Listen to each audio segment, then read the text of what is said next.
Okay, so apologies for the ramshackle quality of this video, but I had to get it out really quickly because, ADHD and my thoughts fly away. So I'm very excited for the Toymaker's return. I didn't get excited for his return until I saw the Next Time trailer for the Giggle. That's what I know, very convenient for me that I don't have to sit on this excitement and hype for like a year. But really, it didn't register for me that the Toymaker was coming back. Mainly because I was obsessed with David Tennant and Catherine Tate's return, But now that I think about the Toymaker's return, I think about how perfect of a villain he is to bring back. Because Doctor Who in the last few years has sort of stagnated when it came to stakes. And of course the Moffat era was very introspective. It was breaking down the cliches that everything has to be bigger and more grand in scale for every finale, and most of his finales inverted those expectations. But the Chibnall era kind of went back to trying to have the big spectacle after Series 11's finale. The Battle of Renskor Kolos fell flat. And so you had the Timeless Child with Ashad and the Master at the end of that. You had the Flux, which was an entire event which went on throughout the entire season.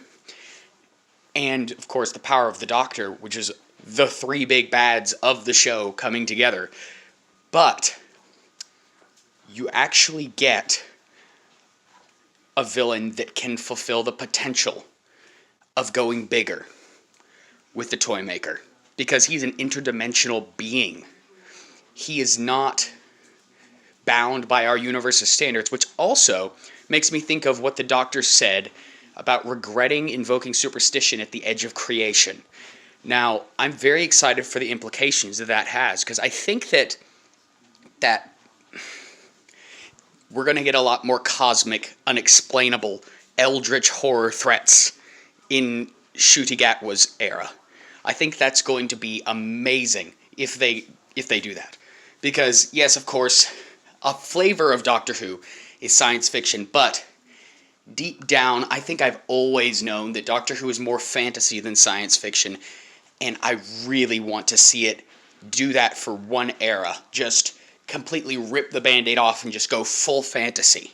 Now, this doesn't mean that a story doesn't have to have stakes or logic, but what I do think it means is we can get away with a lot more villains where you don't have to explain how they can exist. Like, that would add the mysticism back into the show, because if you look at the first Doctor era, like, things like the Toymaker, that kind of mystery is really intriguing, and it would add something to the show. So I'm just really excited for that. I'm not ready to let Tennant go again, but, it has to happen. And it's good that he's not just sticking around, because that would kind of retroactively, I don't know, it would... That's actually a discussion for another video. Anyway, yeah, no, I'm just really excited for the Toymaker's return.